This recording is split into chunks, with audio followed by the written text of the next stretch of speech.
E aí, pessoal, tudo bem com vocês? Eu espero que vocês estejam maravilhosamente bem e hoje eu lhes trago uma partida espetacular. Essa daqui é a partida que fez o jogador Max Wormerdan, bem difícil de pronunciar o nome, mas eu acredito que eu fiz um bom trabalho aqui, virar grande mestre. E nessa partida nós temos um sacrifício de dama por peças menores que leva ao meio jogo super interessante, onde um dos jogadores fica com um par de bispos e a outra, que é a Ana Marie Muth, acaba ficando com a dama, né? Então a gente tem um meio jogo super diferente, bem interessante.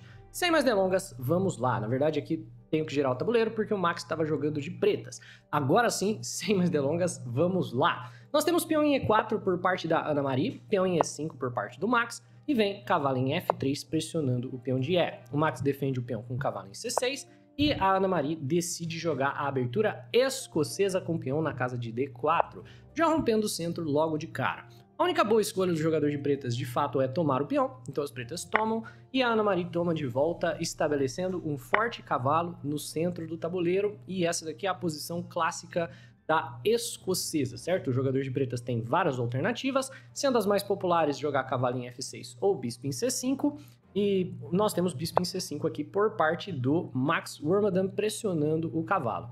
Aqui as brancas têm a opção, se quiserem, de tomar o cavalo dobrando peões, mas essa é uma linha um pouquinho menos jogada do que o lance principal, bispo em E3, porque se você toma o cavalo, a ideia das pretas não é tomar de volta de imediato, mas sim jogar esse lance intermediário bem bacana, dama na casa de F6, ameaçando o checkmate. E você força o jogador de brancas a defender o checkmate, colocando a dama em uma casa que talvez não seja a melhor, né? Ou a dama vai para F3, onde ela permite a dobra dos peões se pretas quiserem, ou ela vai para frente de um dos dois bispos para defender o mate, e agora sim as pretas tomam de volta, e tem até a ideia de você trazer uma torre para D8, eventualmente, ganhando um tempinho nessa dama. Por consequência, nessa posição após o bispo em C5, a Ana Marie vai para uma linha um pouquinho mais sólida, né? Uma linha que é jogada de vez em quando, mas não é tão aguda, que é cavalo de volta para a casa de B3, ganhando um tempinho no bispo, já garante Potter e normalmente leva a jogos um pouquinho mais calmos, mas você vai ver que esse não é o caso desse jogo. O bispo volta para B6, nós temos cavalo em C3 pelas brancas, cavalo em F6, e aqui a Ana Marie joga o lance dama na casa de E2, que é bem interessante, porque sinaliza que ela está querendo fazer roque grande. Então, o que o Max Wormerdan faz? Ele roca de imediato, e quando vem o bispo em E3 desenvolvendo, ele aproveita que as brancas ainda estão com o rei no centro do tabuleiro, e ele utiliza desse momento para tentar uma ruptura central com o peão na casa de D5.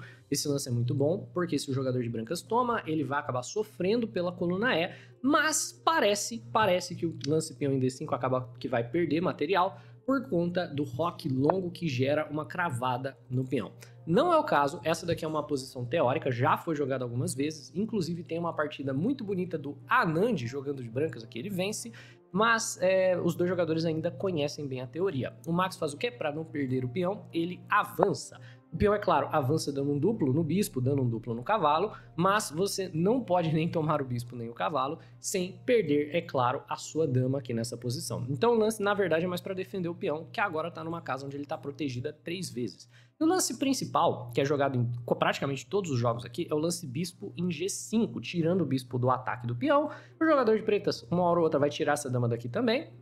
E aí, quando tiver a ameaça de fato de tomar o cavalo sai, e as pretas ficam com esse forte peão no centro do tabuleiro, e as brancas têm um ataque com F4, E5, esse tipo de coisa. Só que nessa posição, Ana Marie, né, sai da teoria e joga o lance rei na casa de B1.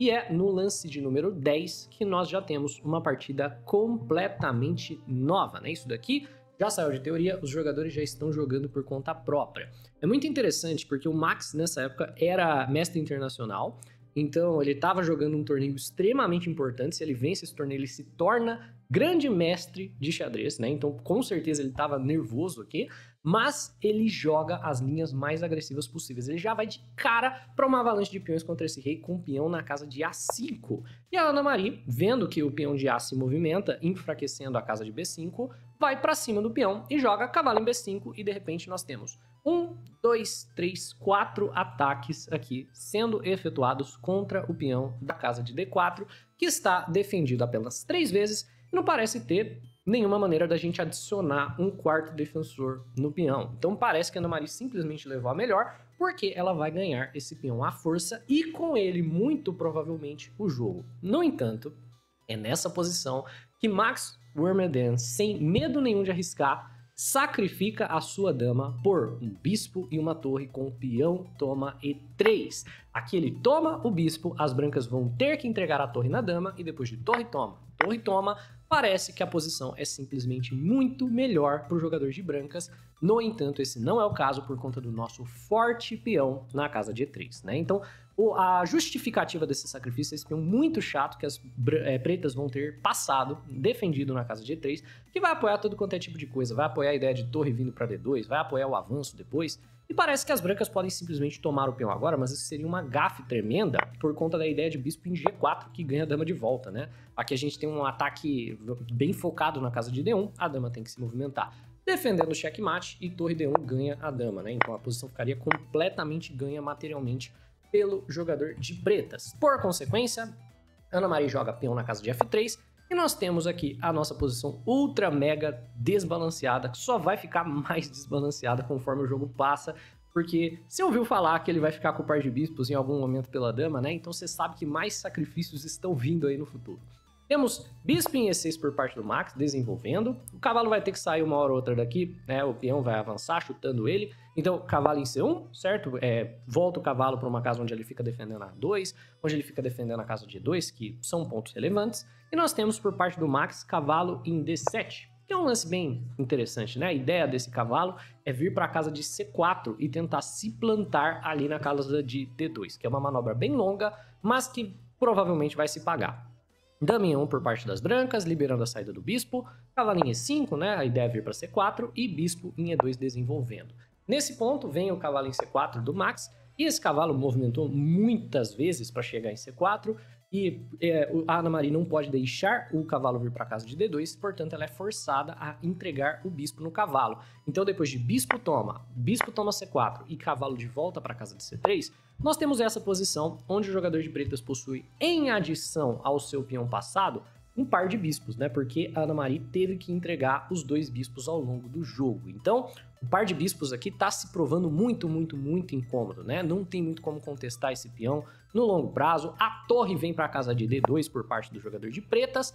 E você vê que a posição das brancas está ficando bem amarrada, porque todo o material, basicamente, tem que ficar de olho nesse peão para que ele não avance, para que ele não promova. A jogadora de brancas joga cavalo em D1, tentando então pegar o peão. E nessa posição, o Max joga o sacrifício de qualidade torre toma cavalo, né? Sacrificando mais material para manter o seu peão passado avançado. E depois de dama toma e torre em D8, o cavalo, vai para a casa de D3, fechando a coluna. E se você contar o material nessa posição, nós temos, na verdade, um cavalo para cada lado, uma torre para cada lado, e o desbalanço de material realmente é o par de bispos pela dama e o peão passado.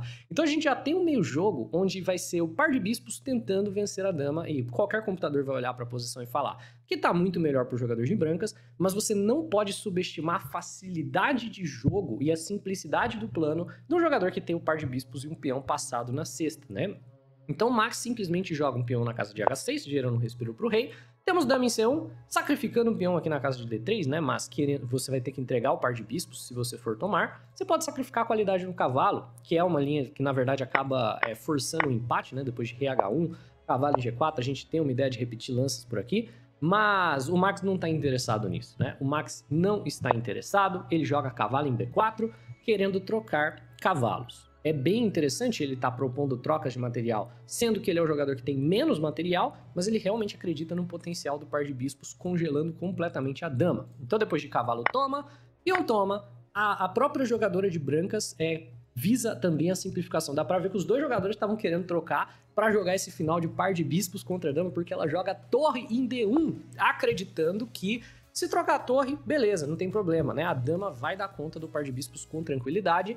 Vemos que não é bem assim, né? Torre toma, dama toma, o peão avança para a casa de E2 e, de repente, nós temos dama em E1 e essa posição resultante é uma posição na qual a dama, para sempre ao longo dessa partida, estará amarrada à defesa da casa de E1 e à promoção desse peão, né? A dama está ameaçando a casa de B4, mas ela nunca pode sair dali, então o Max joga bispo em E3.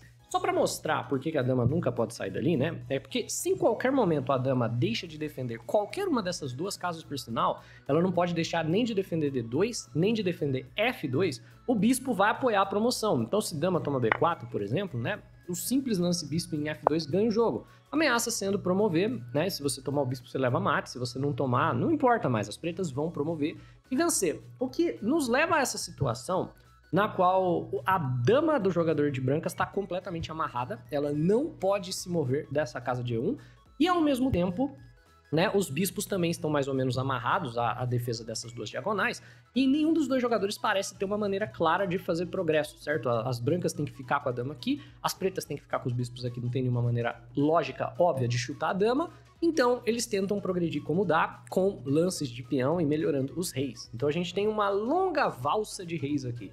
Peão em A3, C5 apoiando, peão toma, você nunca pode de fato tomar o peão de B, G3, certo? Vai começar a movimentar essa maioria de peões. Rei A1 por parte das brancas, meio que se colocando numa cravada. E pretas aproveitam dessa cravada para jogar B5, porque agora não tem mais peão na casa de B3, né? Que forçaria o bispo a abandonar a defesa do peão.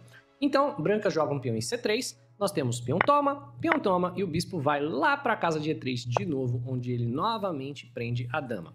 Agora, a jogadora de brancas acredita que a posição é um empate, então ela fica dançando com o rei por aqui. Rei B2, bispo D3, H4, rei F8, rei B3, rei E7, rei B4. Basicamente, né, não tá caminhando o rei e esperando um erro do adversário. E o Max também faz a mesma coisa. Volta o bispo, rei A3, rei E6, rei B2, bispo D3, certo? Rei B3. E em toda situação onde possa acontecer uma repetição de lances, o Max demonstra que ele ainda está jogando para vencer, que ele não está jogando para empatar. Então, toda vez que parece que vai repetir lances, ele faz um lance de peão. Começa com o lance G6, que é um melhoramento assim da posição, né? A ideia sendo jogar depois talvez um G5, depois talvez um F5, um F6, né? Mas toda vez que parece que vai repetir lance, ele faz um lance de peão, mantendo viva a esperança da vitória. Rei B4, bispo C4, rei A3, rei E7, rei B2, rei E6, utilizando aqui fazendo lances apenas para pensar em uma maneira de progredir.